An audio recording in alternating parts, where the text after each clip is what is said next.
shirweynihii labaad ee golaha dhexe ee xisbiga mucaaradka wadani oo labadii maalmood ugu dambeeyay ka socday hoteelka kaafi ee jihada dhanka waqooyi ee ka dhaca magaalada burco xarunta gobolka togdheer ayaa xata 29 Sebtembar si rasmi ah loo soo gabagabeeyay xidhitaanka shirkan oo lagu ansixiyay qodobo kala duwan kuwaas oo ay ka mid ahaayeen wax ka bedel iyo kaabis lagu sameeyay xeerka xisbiga ansixin lagu sameeyay xubno ka tirsan hoggaanka xisbiga oo daraska miisaaniyadda sanadka 2020 ee uu ku shaqeyn doono xisbiga mucaaradka wadani iyo sidoo kale in shirka lagu xalaaleeyo xilka qaadis lagu sameeyay xogayihii hore xisbiga mudane Maxamed Cabdilaahi Urcade gudoomiyaha golaha dhexe ee xisbiga mucaaradka wadani mudane Cismaan Afkaab oo ka hadlay shirka ayaa waxa uu halkaasi ka shaaciyay qodobada miiska la soo saaray iyo sidoo kale xubnaha golaha dhexe ee goobjoogka ku ah shirka ugu kala codeeyeen intaba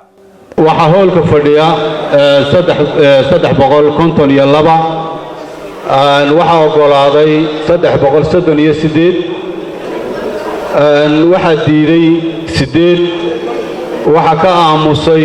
6 sidaas baanu ku ansaxay xeerka wax ka bedelkiisa iyo kaabistiisa waxa ay gudida fulinta xisbiga ay soo jeedisay muddana ay ku shaqeynaysay oo ay xilkii ka qaadeen xogayihii guud ee hore mudane Maxamed Cabdilaahi Urcade sidaa darteed go'aankii gudida fulinta ahaa codsiga xalaalaynta eriyadaasi waxaa ogolaaday ansixinta xilka qaadistaasi xogayihii guud ee hore mudane Maxamed Cabdilaahi Urcade 344 ba ogolaaday xilka in xalaaleeyaan xilka qaadistaasi waxaa diiday 2 xubnood waxaana ka aamusay 6 xubnood sidaas baanay ku ansaxday xilka qaadista xogayihii guud ee hore mudane Maxamed Cabdilaahi Urcade waxa ogolaaday xubnahaasi hoggaanka magacyadooda idin sheegay Khaliif kaysa xogayaha Khadar Saleebaan iyo gruubka hoggaanka oo dhan baa shacali jaamacada gruubka hoggaanka ka mid yihiin waxa ogolaaday inay ilaa shirweynaha xilka siiha wadaan 341 waxa diiday 4 xubnood waxaana ka aamusay 7 xubnood sidaas baana ay ku ansaxeen waxa uu codeeyay miisaaniyadda oo daraska miisaaniyadda 342 waxa diiday 2 xubnood waxaana ka aamusay xubin sidaas baanu inoogu ansaxday waxa ogolaaday 341 ciidiiday ma jirto waxa ka aamusay 4 xubnood sidaas ayuu inoogu ansaxay dibadhigista shirweynihii oo ka bilaabmaysa maanta muddo sanada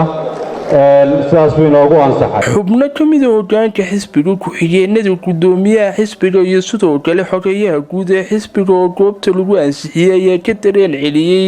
ansixintooda waxaan ilaahay ka rajaynayaa insha allahu tacaala dhammaanteen inuu ila guuleeyo annana waxaan ku rajayn weynaa haddii ilaahay idmo xilka xisbiga horena aan ugu haynay kuwo kale haddana ka maanta aad noo ansixiseen insha allahu tacaala waxaan noo rajaynayaa guul ayaan noo rajaynayaa waa ku mahadsantihiin ansixinta aan ansixinteen waxaan leeyahay aad iyo aad baa mahadsantihiin shaqa inoo taala waynu shaqaynaa dhammaantiin anagu keliya maahe aad baa mahadsantihiin waxaan aad iyo aad idinka mahadnaqaynaa inaad kalsoonidiinina siiseen macnaheedu ma aha inaannu idinku fiicannahay inaan idinku karti badannahay inaan idinku shaqo badannahay maaha macnaheedu waxa weeyaan waa kalsooni baana siiseen ilaahay waxaa nooga barid annaan ku fashilin ugu dambeyn mas-uul ka socday gudida ururada siyaasadda ee Somaliland oo halkaasi ka hadlay ayaa wuxuu yidhi